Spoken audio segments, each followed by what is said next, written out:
이 시간 다 같이 민수기 27장 12절부터 23절까지의 말씀을 합독하시겠습니다. 여호와께서 모세에게 이르시되 너는 이 아바림 산에 올라가서 내가 이스라엘 자손에게 준 땅을 바라보라. 본 후에는 내 형 아론이 돌아간 것 같이 너도 조상에게로 돌아가리니 이는 신광야에서 회중이 분쟁할 때 너희가 내 명령을 거역하고 그 물가에서 내 거룩함을 그들의 목전에 나타내지 아니하였음이니라. 이 물은 신광야 가데스의 무리바 물이니라. 모세가 여호와께 여짜와 이르되 여호와 모든 육체의 생명의 하나님이시여 원하건대 한 사람을 이 회중 위에 세워서 그로 그들 앞에 출입하며 그들을 인도하여 출입하게 하사 여호와의 회중이 목자 없는 양과 같이 되지 않게 하옵소서. 여호와께서 모세에게 이르시되 눈의 아들 여호수아는 그 안에 영이 머무는 자니 너는 데려다가 그에게 안수하고 그를 제사장 엘르아살과 온 회중 앞에 세우고 그들의 목전에서 그에게 위탁하여 내 존귀를 그에게 돌려 이스라엘의 자손의 온 회중을 그에게 복종하게 하라. 그는 제사장 엘르아살 앞에 설 것이요 엘르아살은 그를 위하여 우림의 판결로서 여호와 앞에 물을 것이며 그와 온 이스라엘 자손 곧 온 회중은 엘르아살의 말을 따라 나가며 들어올 것이니라. 모세가 여호와께서 자기에게 명령하신 대로 하여 여호수아를 데려다가 제사장 엘르아살과 온 회중 앞에 세우고 그에게 안수하여 위탁하되 여호와께서 모세에게 명령하신 대로 하였더라. 아멘. 오늘 하나님 말씀 민수기 27장 12절에서 23절에 있는 말씀을 가지고 목자 없는 양과 같이 되지 않게 하옵소서라는 제목으로 말씀의 은혜를 나누고자 합니다. 어느덧 2020년도 마지막 주가 됐습니다. 이 마지막 주일 예배가 되면 한 해를 뒤돌아보게 되죠. 한 해를 뒤돌아봤을 때 2020년도를 뒤돌아보게 되면 여전히 우리는 답답함을 느끼게 됩니다. 왜? 코로나19 바이러스로 말미암아 어떠한 것도 이루어지지 않게 됨을 보게 되죠. 열매도 없는 것 같고 또 뭔가 해결된 것도 없는 것 같고 근심과 걱정이 여전히 진행형인 것을 우리가 살펴보게 됩니다.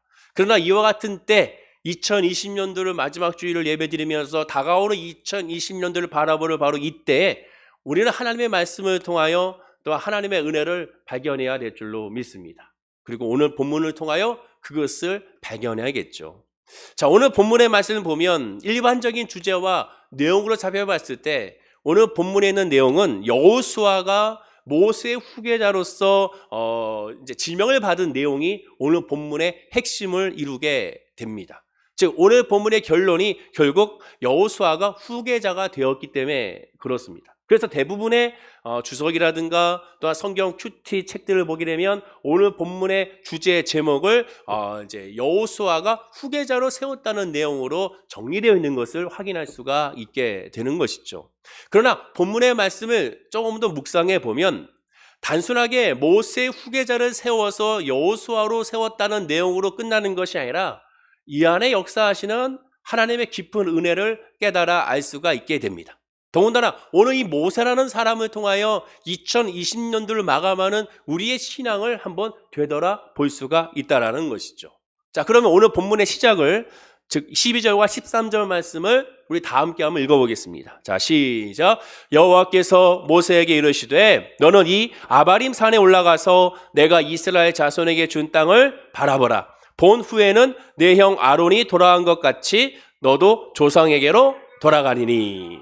자, 오늘 본문을 보면 너는 이 아바림 산에 올라가서 내가 이스라엘 자손에게 준 땅을 바라보라라고 말씀합니다. 자, 사진과 같이 이 아바림 산이라는 것은 느보산을 말하게 되죠.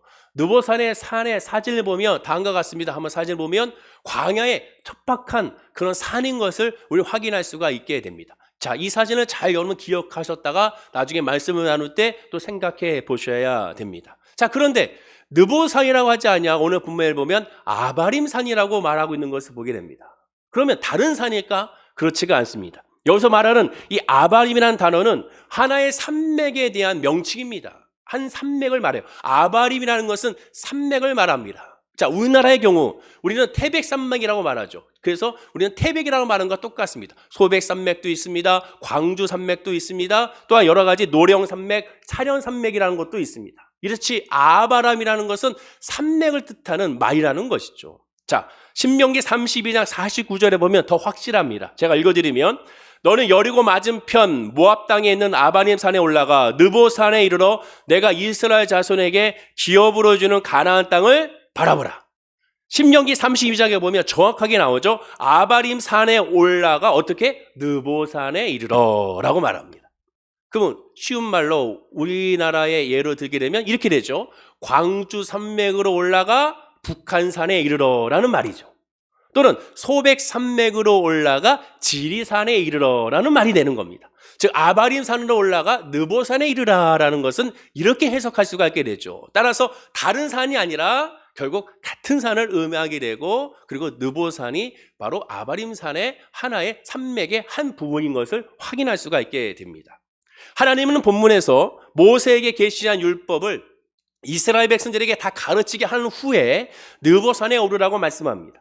즉 이 모세는 이스라엘 백성들에게 하나님께서 받은 시내산에서 받은 십계명과 율법을 다 가르치고 전수해 준 후 마치고 나서 하나님의 명령으로 느보산에 올라가게 된 것이죠. 그리고 이어지는 말씀을 보십시오. 본 후에는 내 형 아론이 돌아간 것 같이 너도 조상에게로 돌아가니니 라고 말씀합니다. 즉 본 후에는 무엇을 봤습니까? 느보산에 올라가서 가나안 땅을 다 바라보게 한 후에는 한마디로 죽는다는 겁니다. 조상에게로 돌아간다는 것은 죽는다는 것을 의미합니다. 말하자면 모세에게 맡겨진 하나님의 사명도 죽음으로써 이제 완수됐다는 것을 하나님은 말씀해주고 있는 것이죠. 그렇습니다. 모든 사람은 다 결국 죽음에 이르게 되죠. 여기 계시는 모든 분들, 인터넷에서 예배드리는 모든 분들, 사람이라면 인간이라면 다 죽음을 맞이하게 됩니다. 아무리 위대한 지도자라도, 아무리 성령에 충만하고 성령 신령한다는 한 사람도 결국 죽음을 피해갈 수가 없습니다. 마지막에는 반드시 죽음이 있습니다. 히브리서 9장 27절에도 한 번 죽는 것은 사람에게 정해진 것이요 그 후에는 심판이 있으리니 라고 말합니다. 한 번 죽는 것은 다 정해진 것입니다. 모세는 바로 오늘 말씀을 통하여 그 죽음을 하나님께 듣고 있습니다. 그런데 이 모세가 죽음의 소식을 들을 이때가 언제입니까? 모세의 나이가 120세의 나이입니다. 장수의 복을 누릴 때죠. 신명기 34장 7절에 말합니다. 모세가 죽을 때 나이 120세였으나 그의 눈이 흐리지 아니하였고 기력이 쇠하지지 아니하였다라고 말씀합니다. 모세의 나이 120세에 이제는 죽음을 맞이하게 됐습니다. 자, 그러면 모세의 120년의 삶을 잠깐 되돌아보면 모세의 120년 삶을 크게 3단계로 나눌 수가 있죠. 우리가 잘 알다시피 애굽의 왕자로서의 40년의 삶, 또 미디안의 양치기로서의 40년의 삶, 이스라엘의 영적 지도자로서의 40년의 삶을 살았다고 우리가 알고 있습니다. 그래서 120년을 살았죠. 그러나 모세의 40년 첫 80세까지의 80년의 삶은 이스라엘 민족으로서의 삶을 살지를 못했습니다. 히브리 민족의 삶을 살지 못했습니다. 아브라함의 후손의 삶을 살지 못했습니다. 모세라는 이름도 그렇고 모세가 태어났을 때부터 히브리 민족과 함께 동화되지는 못했습니다. 그들의 언어를 사용하지 못했습니다. 가끔 우리가 오해하는 것이 있는데 모세가 나일강에 버려진 후에 그가 바로의 공주가 그 모세의 준수한 얼굴을 보고 바로 데려가서 키웠다라고 많이들 생각하지만 성경은 그렇게 말씀하고 있지 않죠. 출애굽기 3장 10절에 보면 이렇게 말합니다. 그 아이가 자라매 바로의 딸에게로 데려갔다라고 말합니다.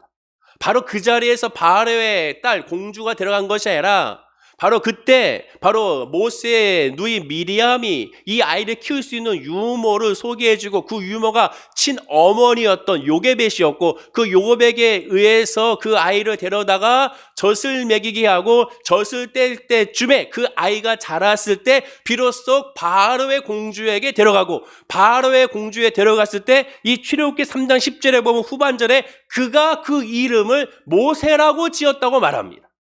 태어나자마자 모세라는 이름을 지어진 것이 아니라 자라서 바로의 공주에게 다시 데려갔을 때 모세라는 이름이 지어졌다고 성경은 분명히 말씀하죠. 자, 그렇다면 젖을 떼기 전까지 약 4세에서 5세라고 본다면 당시에는 더 늦게 뗐겠지만 아무래도 6살, 7살 때까지 있다가 갔을 경우라고 학자들이 얘기하고 있는데 그 정도의 나이라면 4살이라고 쳐도 이미 히브리 민족의 히브리어를 다 알아들을 때라고 할 수가 있게 되죠. 그러나 바로 그때 다시 바로의 궁전에 가서 애굽의 언어를 사용했기 때문에 그 히브리의 언어를 다 많이 잊어버렸을 것입니다. 그 이후에도 미디안의 족속에서 또 40년을 살았기 때문에 다시 미디안의 언어를 사용하니까 계속 언어에 대해서 히브리 언어를 사용하지 못하게 됩니다.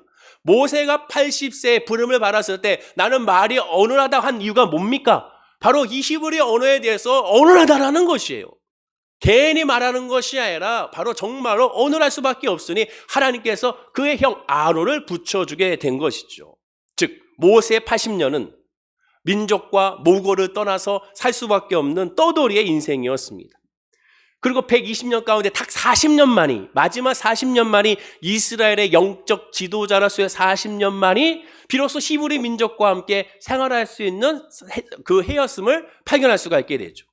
인생의 4분의 2인 80년을 이방 민족의 삶에서 살아왔기 때문에 그의 눈에 비춰봤을 때 애굽이라는 나라는 당대 최강대국이었고 미디안의 족도 마찬가지입니다. 미디안의 족도 바로 어느 정도의 국가적인 체제를 갖춘 질서의 민족이었습니다. 나라였습니다. 도시의 하나의 국가였던 것이죠. 왜냐? 모세가 힘들고 지쳤을 때 그의 장인이었던 이드로가 천부장 제도라는 것을 모세에게 가르쳐주고 그것을 실행했음을 우리가 알게 됩니다. 즉 미디안 족속도 천부장 제도, 백부장 제도, 십부장 제도라는 것을 가지고 있을 정도로 체계가 있었던 것이었죠. 그러나 애국과 이 미디안의 족속에 봤을 때 이스라엘 민족은 아무것도 없었습니다. 200만이나 되는 그런 사람들이 있었으나 질서도 없었고 체계도 없었으며 지도자도 없었고 아무것도 없었던 것을 보게 되죠. 연약했습니다. 그렇기에 모세에게 있어서 출애굽과 가나안의 종복은 하나님께로부터 소명을 받기 이전부터 꿈꿨던 하나의 소망이었음을 발견할 수가 있게 되죠.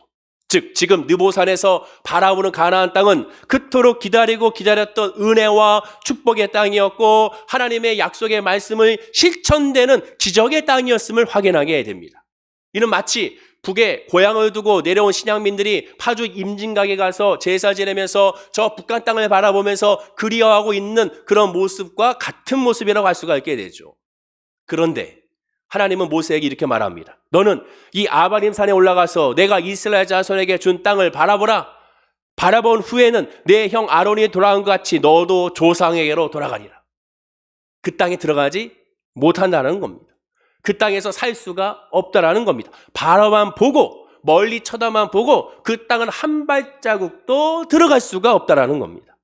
그렇다면 우리가 생각하기에 인간적으로 봤을 때 모세가 섭섭했을까요? 섭섭하지 않았을까요? 인간적으로 봤을 때는 무지 섭섭했겠죠. 왜? 그렇게 꿈꾸던 그 땅이니까 하나님의 약속의 땅이니까 아브라함의 언약의 땅이니까 당연히 들어가고 싶은 것이 인지상정의 모습일 것입니다. 그러나 하나님은 모세에게 들어가는 것을 허락하지 않았습니다. 그럼 그 이유가 무엇입니까? 성경에 답이 나와 있죠. 오늘 본문 14절에 답이 나와 있지만 그 14절의 답을 좀 더 보충하기 위해서는 민수기 20장 7절과 8절을 봐야 됩니다. 제가 읽어드리면 여호와께서 모세에게 말씀하여 이르시되 지팡이를 가지고 내 형 아론과 함께 회중을 모으고 그들의 목전에서 너희는 반석에게 명령하여 물을 내라 하라. 내가 그 반석이 물을 내게 하여 회중과 그들의 짐승에게 마시게 할지니라.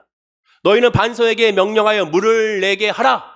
여기서 너희는 모세와 아론을 말하게 됩니다. 이스라엘 백성들이 물이 없어 불만과 불평을 쏟아냈을 때 하나님은 모세와 아론을 통하여 명령했습니다. 너희들이 저 반석에 가서 명함으로 말미암아 물을 내라라고 말씀하십니다. 그런데 민수기 20장 10절과 11절에 보면 모세는 이렇게 행동합니다.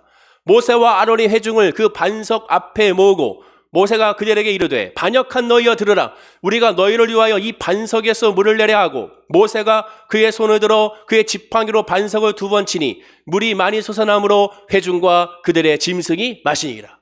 반역한 너희여 들으라. 우리가 너희를 위하여 이 반석에서 물을 내려.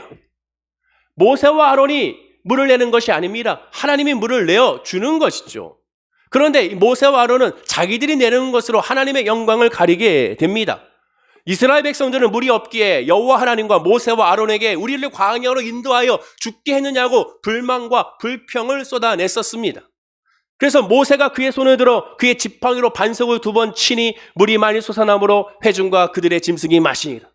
하나님께서 그래서 그들에게 하나님의 물을 주라고 했을 때 그 말을 그대로 순종하지 아니하고 화가 남으로 말미암아 반석의 지팡이로 침으로 말미암아 물을 내게 했습니다. 하나님은 분명히 말씀으로만 내라고 했고 하나님의 영광으로 내라고 했고 하나님의 이름으로 내라고 했는데 그렇게 하지 않았습니다. 모세는 불만과 불평하는 이스라엘 백성을 향하여 신광야에서 반석의 말로 명하게만 해서 물을 내라는 하나님의 명령을 불순종하고 화를 내면서 반석을 지팡이로 2번을 친 죄를 저지르게 됩니다. 자, 그런데 한번 가만히 생각해 보십시오. 이 사건을 엄밀히 따지면 이스라엘 백성들이 끈질길 불만과 불평에 지친, 그리고 너무나도 화가 나서 가뜩이나 급한 성격이었던 이 모세가 자연 반사적으로 튀어나온 그러한 돌반적인 행동의 가능성이 높습니다. 모세가 직접적으로 하나님 앞에 원망과 불평하면서 하나님께 대들면서 이러한 행동을 한 것이 아닙니다. 즉 모세가 직접적인 원망과 불평을 하나님께 한 것이 아니라는 것이죠. 지금까지 오면서 계속 반복적으로 하나님 앞에 불만과 불평을 토했던 이스라엘 백성들을 향하여 화남으로 말미암아 지금 이렇게 반석에 지팡이를 치면서 물을 냈던 것을 우리가 보게 됩니다. 하나님이 이런 모세의 마음을 모르지 않을 것입니다. 모세 개인적으로는 그럼에도 불구하고 이렇게 행하시는 하나님에 대하여 섭섭한 마음을 금할 수 없었을 것입니다. 하지만 모세만 이와 같은 억울한 일을 당한 것이 아닙니다. 성경에 보면 이와 같은 일을 당한 사람들이 대부분이에요. 자, 대표적으로 구약에 있는 다윗을 보십시오. 다윗은 하나님의 마음에 합했던 왕입니다. 어느 누구보다도 이러한 말을 들을 수 있는 존재였고 이런 말을 들은, 이런 칭찬을 듣는 사람은 다윗밖에 없었습니다. 하나님의 선지자들에게도 내 마음에 합한 선지자라는 말을 들을 수가 없었습니다. 오직 다윗 왕만이 내 마음에 합한 왕이라는 소리를 듣게 되죠. 이랬던 다윗 왕이 사방의 대적, 이스라엘의 대적들을 다 파하고 하나님의 나라를 굳건한 반석에 세워놨습니다. 그리고 정말로 다윗은 원했던 하나님의 성전 건축을 위하여 열심히 준비했습니다. 재료를 준비했습니다. 성전 건축을 위하여 열심히 기도했습니다. 예배를 드렸습니다. 그런데 하나님은 그 하나님께서 이 다윗에게 이 성전 건축을 허가하지 않았습니다.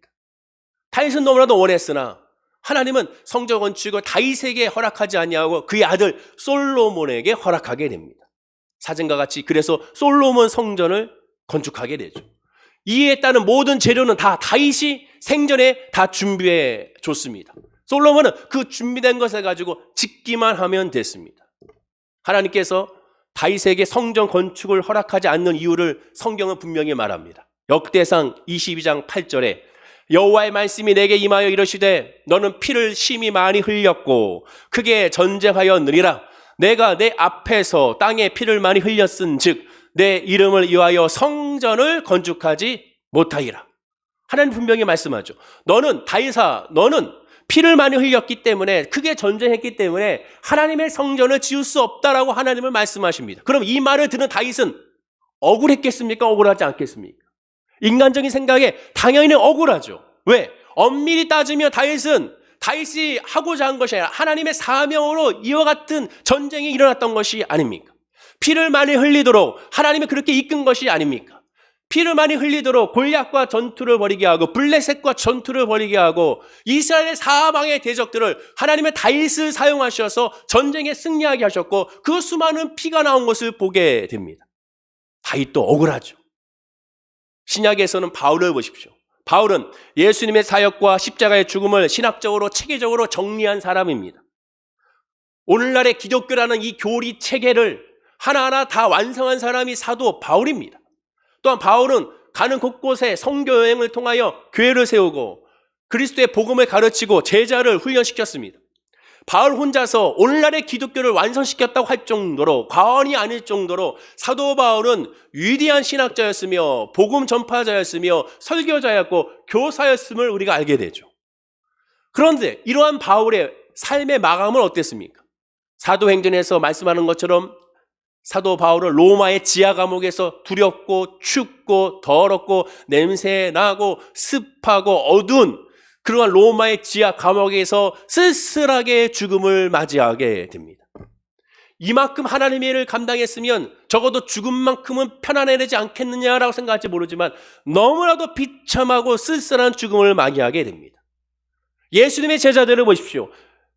사랑하는 제자 요한을 제외하고 나머지 제자들은 다 순교를 당하게 됩니다. 비참하게 순교를 당하게 되죠. 전승에 의하면 톱에 켜 죽게 되고 거꾸로 십자가에 죽게 되고 또한 독수리의 밥이 되어 죽기도 하고 십자가에 매달려 죽기도 하고 죽음에 이르게 된 것을 보게 됩니다.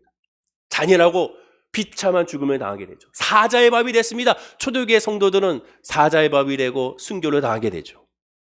믿음의 선진들을 보십시오. 히브리서 11장에서 증언하듯이 그들의 일생은 고난에서 시작하여 고난으로 마쳤음을 우리가 보게 됩니다.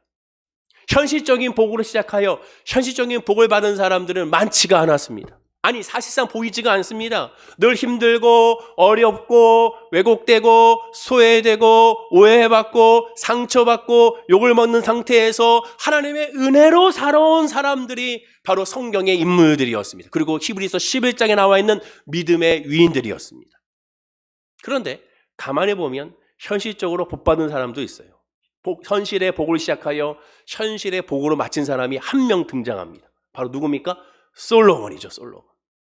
솔로몬 왕은 태어날 때부터 속된 말로 금수저 물고 태어났습니다. 그의 일생에서 힘들고 어려운 삶이 없었어요. 성경을 보세요. 솔로몬의 삶에서 힘들고 어려운 삶이 있었습니까? 없어요. 죽는 그 순간까지도 아주 편안했습니다. 먹을 걱정이 없었습니다. 입을 걱정이 없었습니다. 대적의 침입의 걱정이 없었습니다. 아무런 걱정이 없었습니다. 신구약 인물 중에 현실적으로 유일하게 복을 받는 사람이라면 솔로몬입니다. 그러나 놀랍게도 믿음의 선진들이 기록된 히브리서 11장에 솔로몬의 이름을 찾아볼 수가 없습니다. 대부분의 믿음의 선진들은 고난으로 시작하여 고난으로 마쳤습니다. 모세도 마찬가지고 다윗도 마찬가지, 사도 바울도 마찬가지. 그러면 왜 하나님이 그렇게 하셨습니까? 간단하죠.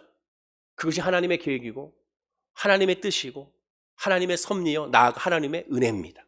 자, 시편 119편 71절 이 말씀은 늘 암송하십시오. 우리 다 함께 읽어볼까요? 시작. 고난당한 것이 내게 유익이라 이로 말미암아 내가 주의 율례들을 배우게 되었나이다.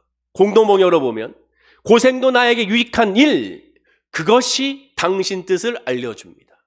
안타깝게도 걱정과 염려와 근심이 없으면 하나님을 찾지 않는 것이 우리의 모습입니다. 인간은 걱정이 있어야, 두려움이 있어야, 염려가 다가와야 여호와 하나님을 신령과 진정으로 찾습니다. 고난이 다가와야 하나님의 뜻을 구하고 하나님의 은혜를 구하고 하나님의 도우심을 구하고 하나님의 섭리를 구합니다. 그렇습니다. 본문의 모세에겐 하나님의 뜻은 여기까지였던 거예요. 하나님의 역사는 여기까지입니다. 하나님의 섭리는 여기까지였던 겁니다. 모세의 경우 하나님의 백성을 출애굽하여 하나님의 율법을 전파하는 사명이 여기까지입니다.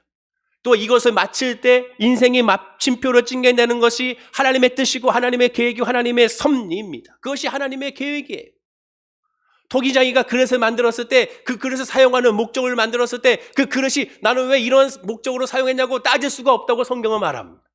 하나님의 계획이고 하나님의 뜻입니다. 실제로 성경에 보면 하나님께서 모세에게 사명을 주실 때 뭐라고 했습니까? 출애굽기 34장 10절에 이제 내가 너를 바로에게 보내어 너에게 내 백성 이스라엘 자손을 애굽에서 인도하여 내게 하리라 그랬습니다. 하나님의 사명이 모세에게 공식적으로 무엇이었습니까? 내 백성 이스라엘 자손을 출애굽하는 것이었습니다. 여기에 가나안 땅에 들어가게 한다는 말씀이 없어요. 출애굽하는 것이 너의 사명이야 라고 말씀했습니다. 또 12절에 하나님이 이르시되 내가 반드시 너와 함께 있으리라. 내가 그 백성을 애굽에서 인도하여 낸 후에 너희가 이 산에서 하나님을 섬기리니 이것이 내가 너를 보낸 증거니라 라고 말합니다. 이스라엘 백성들에게 증거를 보여달라고 했을 때 나를 믿지 않을 터이니 하나님의 부름을 믿지 않을 터이니 그 증거를 보여달라고 했을 때 하나님이 모세에게 말씀하신 겁니다. 그 증거가 바로 너야. 넌데 너를 통하여 하나님께서는 이 산에서 하나님을 섬기겠다는 거. 이것이 모세의 사명이라는 겁니다. 이 산이 어디예요? 신의 산에서 여호와 하나님을 섬긴다는 거. 예비한다는 거예요. 가나안 땅에 들어가는 것이 아닙니다. 모세의 사명은 여기까지라는 거예요. 자, 대외적인 정말로 공식적인 모세의 사명이 성경에 나옵니다. 출애굽기 34장 18절인데 이 말씀은 애굽 왕, 즉 바로에게 가서 이 사명을 설명하는 겁니다. 제가 읽어드리면 그들이 내 말을 들으리니 너는 그들의 장로들과 함께 애굽 왕에게 이르기를 히브리 사람의 하나님 여호와께서 우리에게 임하셨은즉 우리가 우리 하나님 여호와께 제사를 드리려 하오니 사흘 길쯤 광야로 가도록 허락하소서 하라. 이 공식적입니다.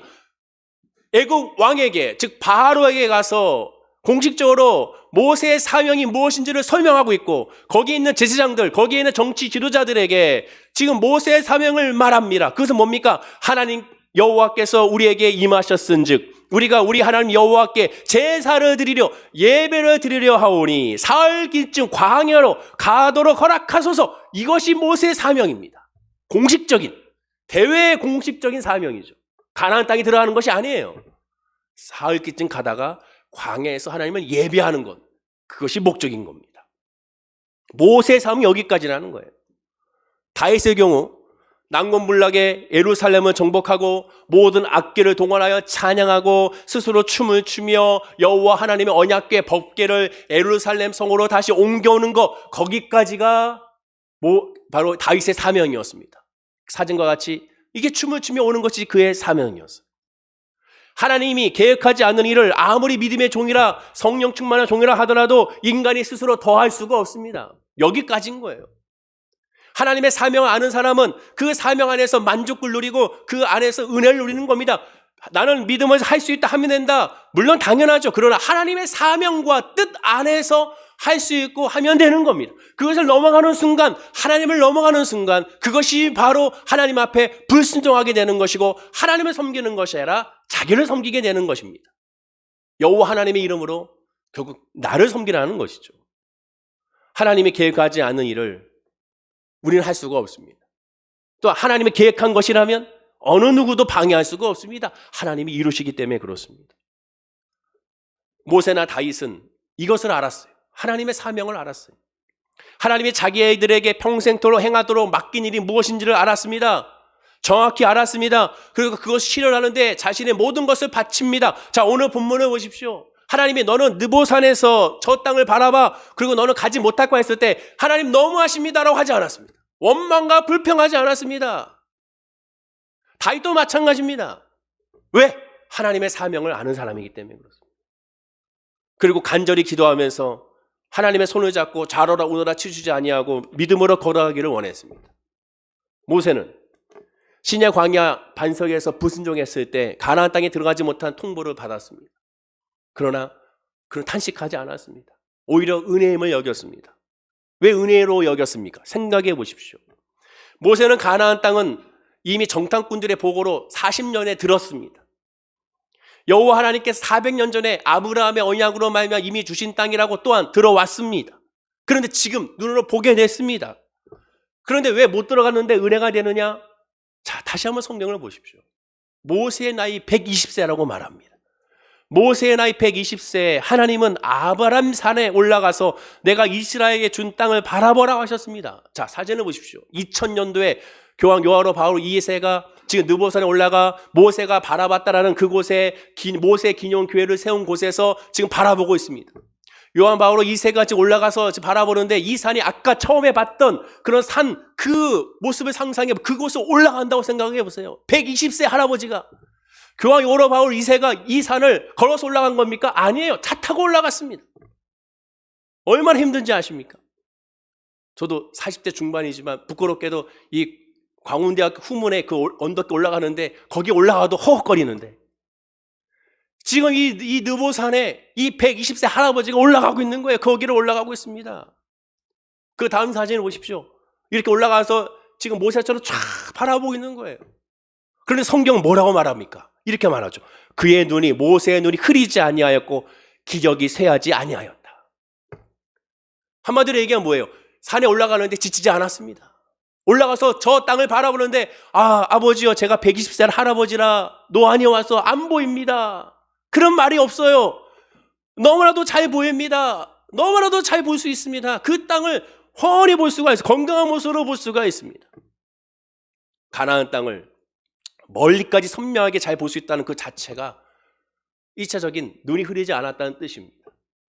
저는 이제 40대 중반이지만 벌써 노안이 와가지고 다초점 논제를 앞으로 껴야 될 그런 상황이라고 우리 장로님이 또 얘기해 주더라고요. 그런데 모세는 120세에 세상에 시력이 흐려지지 않았습니다. 또 하나는 이 말씀의 뜻은 2차적인 뜻은 그 마음이 성령에 충만했다라는 겁니다. 성경의 눈은 마음과 연결하여 설명합니다. 자, 예수님의 말씀 보십시오. 마태복음 55장 28절에 나는 너에게 이르노니 여자를 보고 음욕을 품는 자마다 마음에 이미 간음하였느니라 라고 말합니다. 보고 음욕을 품는 자마다 마음에 이미 간음하였다. 즉 보는 것, 우리의 눈으로 보는 것, 그것을 우리의 마음과 연결시키고 있습니다. 같은 것이라는 거예요. 눈은 마음의 창이라는 말이 있는 것처럼 이성적인 영적인 판단력도 바로 이 눈과 마음이 똑같다라는 거예요. 즉 모세가 눈이 흐려지지 않았다는 것은 그 마음이 성령에 충만하여 하나님의 뜻과 하나님의 마음에 합했다는 것을 의미하게 됩니다. 또 하나, 모세가 바라봤을 때 실망하지 않고 은혜가 되는 것은 뭡니까? 그가 저 가나안 땅을 바라보면서 그 땅은 나는 못 들어가지만 누가 들어갑니까? 그의 후손들, 그의 자손들, 그의 아들들, 그의 손주들이 저 땅에 들어갑니다. 여러분들, 내가 잘 되는 것이 더 기쁩니까? 여러분의 자녀가 잘 되는 것이 더 기쁩니까? 내가 잘 되는 것이 더 기쁩니까? 내 손주가 잘 되는 것이 기쁩니까? 당연히 내가 잘 되는 것보다 내 자녀가 잘 되는 것이 100배, 1000배, 10,000배, 억배 기쁩니다. 내가 공부 잘하는 것보다 내 자녀가 공부 잘하는 것이 더 기쁩니다. 내가 건강한 것보다 내 자녀가 더 건강한 것이 더 기쁩니다. 왜? 우리는 다 부모기 때문에 그렇습니다. 모세도 마찬가지예요. 왜 은혜가 됩니까? 저 땅을 바라보면서 내 자녀가, 내 손주들이, 이 민족이 이제 하나님의 약속의 땅에 들어간다고 생각하니 기쁘고 감사하고 찬양이 넘쳐날 수밖에 없는 겁니다. 오늘은 2020년도 마지막 주일입니다. 이번 주로 올해는 마침표를 찍게 되죠. 모세의 본문처럼 인생 전부를 마감하는 죽음을 의미하는 것은 아니지만 해가 바뀐다는 것은 분명 나름의 의미가 있습니다. 특별히 2020년도 이 새해 계획했던 계획 중에 성취 못한 일들이 있다면 지난 아쉬움이 남죠. 아니, 코로나19 바이러스로 말미암아 아예 완전한 실패로 끝나서 다시 수행할 수 없게 되고 예상치 못했던 불행을 겪었다면 2020년도 올해는 뒤돌아보기도 싫을 것입니다. 2020년도는 정말로 고난으로 시작하여 고난으로 끝나는 것 같습니다. 또한 이것이 하나님의 뜻이냐며 하나님에 대한 의심과 원망까지 생기는 경우가 너무나도 많습니다. 그러나 성도는 어떤 존재입니까? 모세, 다윗, 바울과 같이 하나님의 사명으로 살아가는 사람이죠. 그리고 그 사명을 완수하기 위해 하나님은 하나님의 계획과 섭리 가운데 우리를 은혜로 살아가는 존재로 만들어 주십니다. 즉 우리는 사명과 은혜가 있는 존재죠. 사명과 은혜로 살아가는 사람의 성도의 삶에는 특징이 두 가지입니다. 첫째는 내일을 모릅니다. 내일을 몰라요. 그러나 내일은 모르지만 우리는 뭘 압니까? 넘치는 은혜가 예비하여 있다는 것을 우리가 알죠. 왜? 내일을 주관하시는 분은 하나님인 것을 믿기에. 전도서 3장 1절과 8절을 보면 솔로몬의 말년에 그가 이렇게 기록합니다. 자, 이 말씀은 좀 길지만 우리 다 함께 천천히 읽어볼까요? 자, 시작. 범사에 기한이 있고 천하 만사가 다 때가 있나니 날 때가 있고 죽을 때가 있으며 심을 때가 있고 심은 것을 뽑을 때가 있으며 죽일 때가 있고 치료할 때가 있으며 헐 때가 있고 세울 때가 있으며 울 때가 있고 웃을 때가 있으며 슬퍼할 때가 있고 춤출 때가 있으며 돌을 던져 버릴 때가 있고 돌을 거둘 때가 있으며 안을 때가 있고 않는 이를 멀리할 때가 있으며 찾을 때가 있고 잃을 때가 있으며 지킬 때가 있고 버릴 때가 있으며 찢을 때가 있고 꿰맬 때가 있으며 잠잠할 때가 있고 말할 때가 있으며 사랑할 때가 있고 미워할 때가 있으며 전장할 때가 있고 평화할 때가 있느니라. 전도서는 성도의 삶을 잘 드러내는 그러한 성경책입니다. 이 전도서 3장 한마디로 말하면 어떻게 요약할 수 있습니까? 천하 만사에 다 뭐가 있다? 때가 있다. 하나님의 때가 있다는 거예요. 그런데 놀랍게도 그 때가 되지 않으면, 즉 하나님의 때가 되지 않으면 우리는 알 수가 없습니다. 하나님의 때가 되지 않으면 우리는 실망하게 됩니다. 하나님의 때가 되지 않으면 우리는 하나님을 원망하게 됩니다. 하나님의 때가 되지 않으면 우리는 두렵게 됩니다. 그런데 하나님의 때가 막상 되면 우리는 하나님께 감사하게 되고, 그때가 되면 찬양하게 되고, 그때가 되면 예배하게 되고, 그때가 되면 은혜를 깨닫게 되고, 그때가 되면 아하 하면서 여호와 하나님 앞에 엎드리게 되는 거예요. 지금 2020년도는 어떻습니까? 올해를 마감하는 시점에서 계획한 대로 이루어지지 않았고, 하나님의 은혜가 부족한 것 같고, 노력한 것을 볼 때 더 나은 결말이 있어야 한다고 안타까워하고 있지 않습니까? 지금 하나님의 때가 아니기에 우리는 모르는 거예요. 그러나 기억하십시오. 하나님의 때가 되면 반드시 역사가 나타나고 그 은혜로 말미암아 열매가 맺혀지게 된다는 사실을 알아야 됩니다. 그리고 모르기 때문에 우리 어떻게 됩니까? 오늘 본문과 같이 모세와 같이 우리도 모세와 같이 느보산에 올라가야 되는 거예요. 즉 모른다면 느보산에 올라가야 되는 겁니다. 느보산은 어떤 산입니까? 모세와 하나님이 만나는 산입니다. 주변에 아무도 없어요. 1대1의 만남의 산이 느보산입니다. 그렇다고 오해하시고 내가 북한산에 삼각산에 가서 기도해야지, 그게 아니라 하나님과의 1대1의 만남을 가지라는 거예요. 그럼 하나님과 1대1의 만남에 가서 뭐 하랍니까? 기도해야죠. 왜? 느보산에서 오늘 본문에 모세가 무엇을 했습니까? 하나님께 기도했습니다. 모세가 느보산에서 어떤 기도를 했습니까? 본문 16절입니다. 우리 다 함께 읽어보겠습니다. 시작. 여호와 모든 육체 생명의 하나님이시여 원하건대 한 사람을 이 회중 위에 세워서. 모세 하나님께 기도합니다. 이스라엘 백성들을 지도할 하나님의 충성된 종을 세워달라고 기도합니다. 그런데 모세는 어떤 사람이? 성령 충만한 사람이죠. 성령 충만한 모세가 하나님께 뭐라고 말합니까? 충성된 종을 세우는데, 자, 우리가 생각할 때 지금까지 지내오면서 모세의 눈으로 봤을 때, 모세가 봤을 때 충성된 종으로 세울만한 사람은 누가 있습니까? 한 명밖에 우리 보이지 않죠. 여호수아. 그러면 120세가 됐을 때 제가 만약에 모세라면 하나님, 제 후계자를 세워야겠는데 여호수아를 세워달라고 기도해야 되는 것이 일반적인 기도라고 할 수가 있죠. 왜? 모세 옆에 늘 있었고, 모세가 전쟁을 수행하려 했을 때 앞장서서 여호수아가 나가서 전쟁을 수행했고, 지금 여호수아 외에는 다른 사람은 보이지 않으니 모세가 봤을 때는 여호수아밖에 없습니다. 그럼 하나님께 기도할 때 주여 여호수아를 후계자로 세우기 원하나이다. 여호수아에게 기름 부어 주셔서 나를 이어서 이스라엘을 지도하게 하옵소서라고 기도하는 것이 일반적인 기도의 모습이라고 할 수 있습니다. 그런데 모세는 어떤 사람입니까? 성령 충만한 사람이죠. 성령 충만은 뭐예요? 내 것이 아니라 하나님의 뜻을 구하는 거잖아요. 모세가 하나님께 뭐라 합니까? 하나님께서 정해달라는 거예요. 여기에 여호수아라는 말이 없습니다. 자, 다시 한번 본문 16절과 17절을 한번 읽어보겠습니다. 자, 천천히요. 시작. 여호와 모든 육체의 생명의 하나님이여 원하건대 한 사람을 이 회중 위에 세워서 그로 그들 앞에 출입하며 그들을 인도하여 출입하게 하사 여호와의 회중이 목자 없는 양과 같이 되지 않게 하옵소서.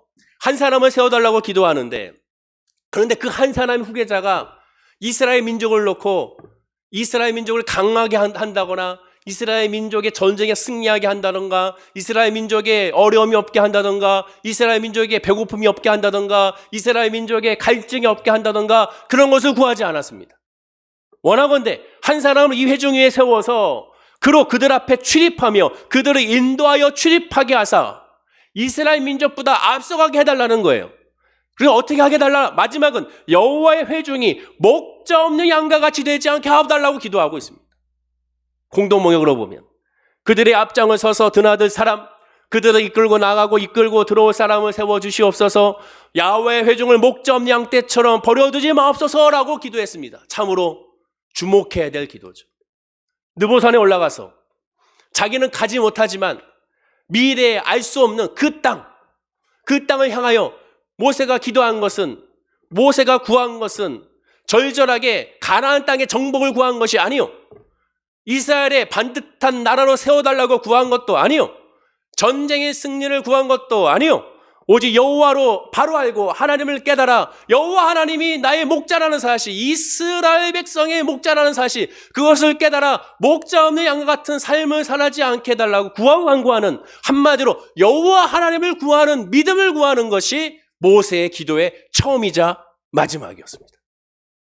양은 목자가 없으면 살지 못합니다. 이스라엘에게 목자가 필요하다는 거예요. 우리에게도 목자가 필요합니다. 2021년도에 우리에게 목자가 필요해요. 나에게 목자가 필요합니다. 우리 가정에 목자가 필요합니다. 우리 교회에 목자가 필요합니다. 이 나라의 민족에게 목자가 필요해요. 지금 이와 같은 때 우리가 구할 것은 뭡니까? 목자를 구해야 되는 거예요. 왜? 시편 24편 1절입니다. 우리 다 함께 읽어볼까요? 시작. 여호와는 나의 목자시니 내가 부족함이 없으리로다. 내년도 우리 교회 표어입니다. 여호와가 나의 목자가 되어야 한다는 거예요. 우리가 기도할 거는 목자라는 겁니다. 목자예요, 목자. 그렇다면 하나님께서 모세의 기도에 어떻게 반응했습니까? 자, 본문 18절 역시 읽어볼까요? 시작. 여호와께서 모세에게 이르시되 눈의 아들 여호수아는 그 안에 영이 머무는 자니 너는 데려다가 그에게 안수하고. 눈의 아들 여호수아는 그 안에 영이 머문다. 성령에 충만하다는 거죠.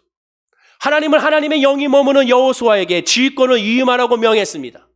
그럼 우리도 여호수아를 구해야 됩니까? 아니에요. 우리에게는 완전한 지휘권을 우리에게 허락해 주신 분을 우리에게 보내주셨습니다. 여호수아는 일시적이에요. 여호수아가 죽은 이후에 이스라엘은 분열했습니다. 4사의 시대로 돌아갔어요.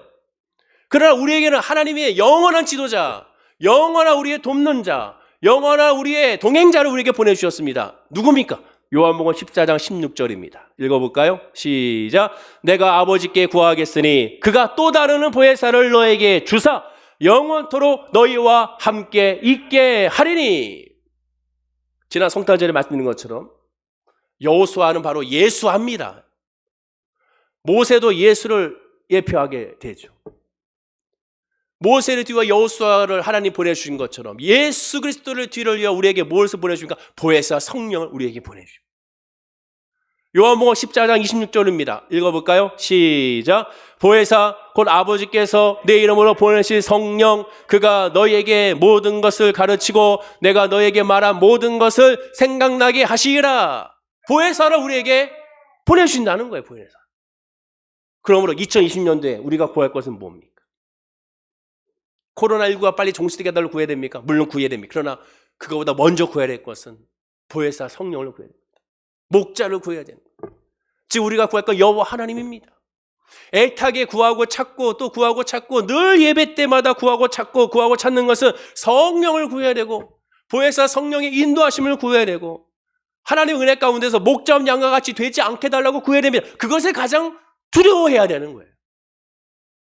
하나님을 온전히 믿지 못하는 것을 두려워해야 됩니다. 온전히 예배드리지 못하는 것을 두려워해야 됩니다. 힘들고 어렵고 지치는데도 불구하고 여호와 하나님을 부르짖지 않는 것을 두려워해야 됩니다. 내 마음 가운데 은혜가 사라진 것을 두려워해야 됩니다. 기도에 하나님의 구함이 사라진 것을 구해야 됩니다. 말씀의 양식을 구하는 것이 아닌 내 마음을 안타까우게 여기며 두렵게 여기며 여호와 하나님을 구해야 되는 것이죠.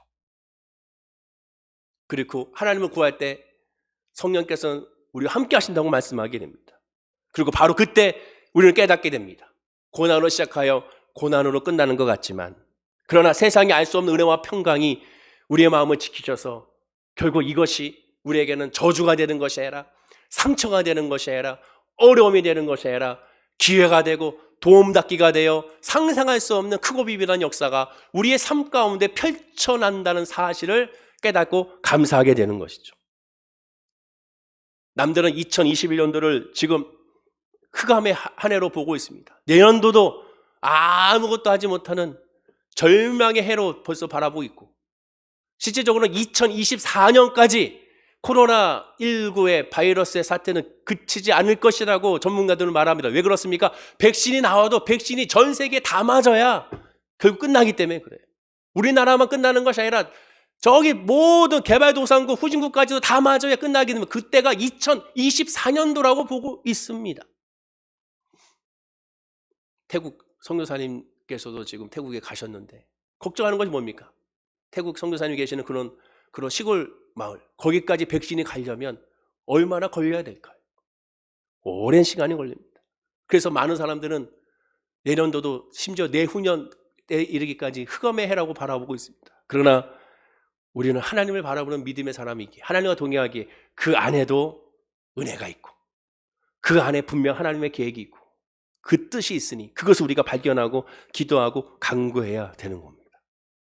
하나님의 선하신 뜻이 나와 함께 하심을 어떻게 확인할 수 있습니까? 자, 오늘 다시 본문을 보십시오. 17절입니다. 마지막으로 읽어볼까요? 자, 시작. 그로 그들 앞에 출입하며 그들을 인도하여 출입하게 하사 여호와의 회중이 목자 없는 양과 같이 되지 않게 하옵소서. 보십시오. 그들 앞에 출입하며 그들을 인도하여 출입하게 하사, 아까 말씀드린 것처럼 여호수아가 이스라엘 앞에 출입하고 여호수아가 인도하여 출입하게 하듯이 먼저 앞서 행하듯이 보혜 성령께서 우리와 앞서 2021년도를 행하시고 붙잡아주시고 인도해 주게 될 줄로 믿습니다. 예수님 말씀하셨습니다. 나를 따라오려거든 자기 십자가를 지고 나를 따르라고 했습니다. 우리는 예수님을 따라가는 존재지 예수님과 앞서가는 것이 아닙니다. 2020년도도 하나님께 앞서셔서 행하신 것처럼 내년에도 그렇게 행하실 것입니다. 그렇습니다. 올해를 보내고 새해를 맞는 성도가 가질 생각은 단순하게 받은 은혜에 감사하는 것 그치는 것이 아니라 내년에 더 풍성한 은혜를 바라보고 기도하는 것이 아니라 매 순간 하나님을 구하고 하나님의 은혜를 구하고 성령을 구하고 동행을 구하고 믿음을 구하는 것으로 시작하여 그것으로 사실상 맞춰야 되는 겁니다. 그리고 오늘 고백할 이 말씀처럼 목자 없는 양과 같이 되지 않게 달라고 구하는 것이 우리의 신앙의 처음이자 마지막이 되어야 됩니다. 하나님이 나의 목자이기 때문에 모세는 원망과 불평과 탄식하지 않았습니다. 하나님의 목자에게 다윗은 성령을 내게서 거르지 말라고 구하면서 마지막까지도 하나님의 은혜만 사모했습니다. 사도 바울은 하나님이 나의 목자이기 때문에 로마의 지하 감옥에서 쓸쓸한 최후를 맞이해도 원망과 탄식하지 않았습니다. 하나님만이 나의 목자이기 때문에 초대교회 성도들도 마찬가지였습니다. 그럼 우리는 어떻습니까? 정말 하나님의 목자라면 지금 같은 상황에 우리는 하나님을 바라보면서 믿음으로, 긍정의 믿음으로, 희망의 믿음으로, 소망의 믿음으로 나아가는 우리의 신앙의 모습이 되어야 될 줄로 믿습니다. 목자 되시는 우리 하나님의 자녀이기 때문에 그렇습니다. 사랑하는 성도님들, 2020년도를 마감하는 오늘 2020년도를 한 해 돌아보면서 과연 여호와 하나님을 나의 목자로 삼았는지를 한번 점검해보고, 그러지 못했다면 오늘 이 시간부터 목자 되신 하나님을 바라보면서 2020년도를 마무리하고 2020년도에는 주와 함께 승리하리라는 믿음의 선포로 여호와는 나의 목자시니 부족함이 없는 한 해가 될 줄로 믿습니다라고 나아가는 우리 성도님들, 우리 교회, 이 나라, 이 민족이 될 줄로 믿습니다. 기도하겠습니다. 아버지 하나님 감사합니다. 사랑하는 모든 성도님들 목자 없는 양과 같이 되길 원합니다. 성령에 충만한 사람은 여호와만 바라봅니다. 성령에 충만한 사람은 여호와를만 의지합니다. 성령에 충만한 사람은 여호와 하나님만 구하게 됩니다. 모세가 이스라엘 백성을 위하여 하나님을 구했던 것처럼 우리에게도 하나님을 구하는 믿음이 있게 하여 주옵소서. 비록 인간적인 눈으로 바라봤을 때 실망과 아픔과 상처와 물질의 어려움과 건강의 어려움과 직장과 사업과 관계의 어려움이 있다 하더라도 여호와 하나님을 바라보므로 말미암아 이겨나가고 여호와 하나님을 바라보므로 말미암아 승리하며 여호와 하나님이 나의 목자이기 때문에 두려워 떨지 아니하며 주의 지팡이와 막대가 나를 보호하시고 아니하시는 사실로 감사할 수 있는 은혜가 우리 모두 성도들 가운데 있게 하여 주시옵소서. 여호와가 나의 목자이기에 주님께서 우리를 쉴만한 물가로 인도하시며 여호와가 나의 목자시기 때문에 아버지께서 우리를 아버지 하나님이여 많은 것으로 채워주심을 고백하게 됩니다. 사랑하는 성도님들, 그 믿음으로 바라보게 하시고 그 믿음으로 위로하게 하시고 그 믿음으로 승리하게 하여 주옵소서. 감사드리며 예수님의 이름으로 축복하고 기도드립니다. 아멘. 우리 말씀을 기억하시면서 주의 창을 통성을 기도할 때 목자 되신 여호와 하나님을 구해야 됩니다. 나의 목자가 여호와 하나님인지를 발견하고 여호와 하나님으로 위로받고 여호와 하나님으로 승리하고 여호와 하나님으로 말미암아 감사하는 우리 성도님들이 되어야 될 줄로 믿습니다. 목자 없는 양이 돼서는 안 되는 것이죠. 아버지 하나님이여, 나의 목자이신 여호와 하나님 그 은혜 안에 있기 원하고 그 보호하심이 있기 원하고 그 안에 자유와 평안하기 원합니다. 그래서 문제, 아픔, 질병, 상처, 미래의 소망 모든 것들 여호와 하나님 목자 안에서 승리하게 달라고 우리 다 함께 주여 청하시고 통성으로 기도합니다. 주여 아버지 하나님 감사합니다. 여호와 하나님을 바라보며 여호와 하나님을 의지하며 목자 되신 여호와 하나님으로 감사하고 찬양하며 나아가길 원합니다. 사랑하는 우리 모든 성도님들 오직 그 믿음에 주의 믿음이 되게 하시고 주의 말씀이 되게 하시고 주의 소망이 되게 하시고 주의 기쁨이 되게 하시며 주의 찬양의 은혜가 넘쳐날 수 있도록 복의 복을 더하여 주시옵소서. 주 여호와 하나님만이 우리의 승리입니다. 주 여호와 하나님만이 우리의 복입니다. 우리는 더 이상 목자 없는 양이 되는 것이 아닙니다. 믿습니다. 우리의 목자 되신 여호와 하나님 성령으로 말미암아 이루를 받습니다. 승리하게 됩니다. 기쁨을 누리게 됩니다. 감사하게 됩니다. 찬양하게 됩니다. 복을 받게 됩니다. 오늘 예배하는 모든 성도님들이 주 하나님을 바라보는 믿음 안에 자유하게 하시고 주 하나님을 바라보는 믿음 안에 승리하게 하시고 주 하나님 바라보는 믿음으로 말미암아 기쁨을 누리게 하시며 주 하나님을 바라보는 믿음으로 말미암아 흔들리지 아니하는 주의 사람들이 될 수 있도록 복에 복을 더하여 주시옵소서. 성령의 복이 임할 줄로 믿습니다. 성령의 복이 넘쳐나게 될 줄로 믿습니다. 성령의 사랑이 넘쳐나게 될 줄로 믿습니다. 성령의 감사가 넘쳐나게 될 줄로 믿습니다. 사랑의 은혜가 넘쳐나게 될 줄로 믿습니다. 사랑의 찬양이 넘쳐나게 될 줄로 믿습니다. 아버지 하나님이여 구원하니 우리 모든 성도님들의 마음에 예수의 마음만 임하게 하시고 성령의 마음만 임하게 하시고 소망의 마음만 임하게 하시고 감사의 마음만 임하게 하시며 찬송의 마음만 임하게 하여 주셔서 흔들리지 아니하는 주의 백성들이 될 수 있도록 인도하여 주시고 주 나의 하나님을 목자 삼으로 말미암아 주의 길을 걸어가며 한 걸 한 걸음 승진해 나가는 우리 모든 성도님들이 될 수 있도록 복의 복을 더하여 주시옵소서. 은혜가 넘쳐날 줄로 믿습니다. 기쁨을 얻게 될 줄로 믿습니다. 감사가 넘쳐나게 될 줄로 믿습니다. 은혜가 넘쳐나게 될 줄로 믿습니다. 사랑의 역사가 넘쳐나게 될 줄로 믿습니다. 찬송의 역사가 넘쳐나게 될 줄로 믿습니다. 채우시고 붙잡아 주시고 아버지여 인도하여 주시옵소서. 주님 감사드리며 예수님의 이름으로 기도드립니다. 고마우신 아버지 하나님 믿음으로 가슴에 손 얹고 기도합니다. 주여 원하고 구하고 간구하오니 모든 성도님들이 이 마음에 하나님의 영이 임하게 하여 주옵소서. 모세와 바울과 아버지 하나님이여 다윗과 같이 성령의 충만한 믿음으로 말미암아 오직 여호와 하나님을 구하게 하여 주시고 목자 되신 하나님으로 말미암아 이루함을 받으며 목자 되신 하나님으로 말미암아 보호함을 받으며 목자 되신 하나님으로 말미암아 승리하는 우리 성도님들이 되게 하여 주시옵소서. 예수의 명하노니 성령이 임하시어라. 보혜사의 영이 임하게 되지어라. 간절히 사모하는 영이 임하게 되지어라. 하나님의 영으로 말미암아 이겨나가길 원합니다. 아프기 때문에 질병이기 때문에 속상하기 때문에 눌리기 때문에 그러니 목자 되신 여호와 하나님을 바라봄으로 말미암아 목자 없는 양이 되는 것이 아니라 목자가 있는 양이 되는 주인 되는 하나님을 바라보는 우리 성도님들의 믿음이 되게 하여 주시옵소서.